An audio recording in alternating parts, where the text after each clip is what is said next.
હવે મહાકાળ રે પાવાગઢ વાળી રે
બાપુ ટાઈમ બરોબર ટાઈમ મને આવા તો એક શ્રુપ લઈને આવતા હોય મારી સામે. વાહ બાપુ બરાબર પાવાગઢનો રાજા પતાય અરે એવા તો કેક પીવડાવવા મને આવતા હોય ભૂત જેવા. બરાબર પૂછો પૂછી દો બાપુ કોણ છે ઈ? અરે કોણ છો સુધરી?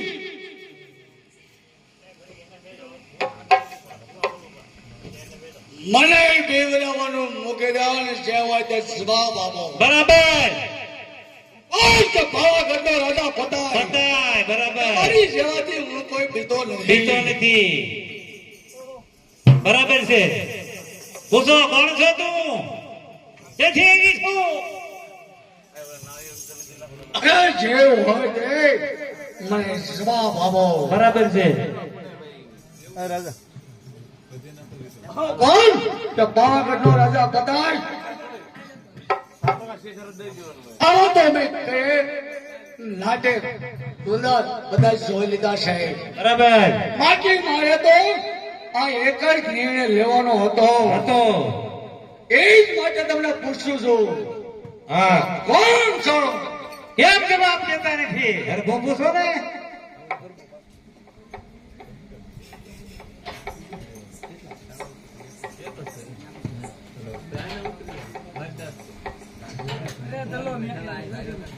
આ તો મને મને એવું લાગે છે કે હરકો પૂછો.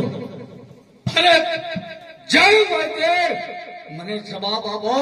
આ રાતના 12 ટકોરે મને કીધું તો હા આપ કોણ છો? એ મને જલ્દી જવાબ આપો તમે. બરાબર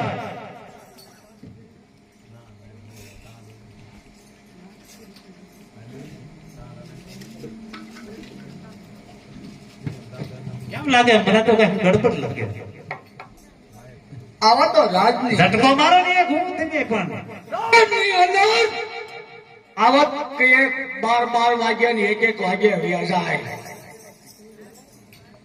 આવાથી આપણે કોઈ બીવાનું કોઈ નથી થતું. જીવનમાં હોય જ નહીં. આપણે બીતાઈશું કોઈ હું વાતમાં માલ છે. જીવાની વાત જ નહીં.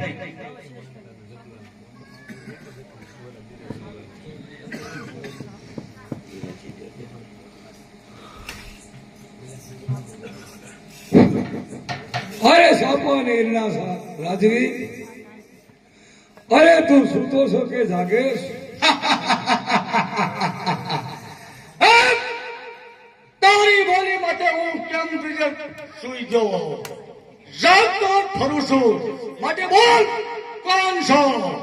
મેં રાજન, મેં તને એક વચન આપેલું હતું કે રાતના 12 સમયે અને રાતના 12 ટકોરે જો તારા રંગમાં અલમમાં આવી તારા દરવાજાના ટકોરા મારું તો યાદ કરજે કે માં પાવાના ડુંગર વાળી આજ મહાકાળક્યા જો તારા દરવાજે આવી ઉભી છે. માટે મને ઓળખી લે.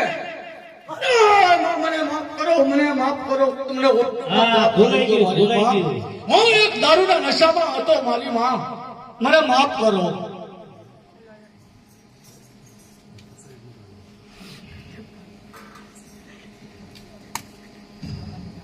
જો ભગરાજ નવરાત્રીના 9 દિવસો બરાબર વર્ષોની માટે આવવાના છે અને જવાના છે. બરાબર આઠમના તહેવાર નવરાત્રીની અંદર આવવાના છે અને જવાના છે. કાપા નહેરના છોકની અંદર સરખેલી સહેલીઓ ગરબા પણ ગાવાનું છે. માટે ભગરાજ આજ તને હું મારતો નથી, પણ આજ પાવાની દેવી માં કાળક્યા તારું મુખ અધરૂપું છે. એટલે આજથી તું કોઈ પણ બેન દીકરીની સામે તારી કુડી નજર નહીં કરી શકશે. મને માફ કરો. મને માફ કરો. અને મારી કુળની દેવી તરીકે તને પૂજીશ. બરાબર છે. તો ભગરાજ આજ પાવન ડુંગરની ઉપર મહાકાળકાની આરતી આજ પહેલી તું ઉતાર. જય માં કાળી માં, જય માં કાળી માં. અગરબત્તી વાળો. ઓલી આરતી બાઈ તો બે લેવાય બે કરો તે.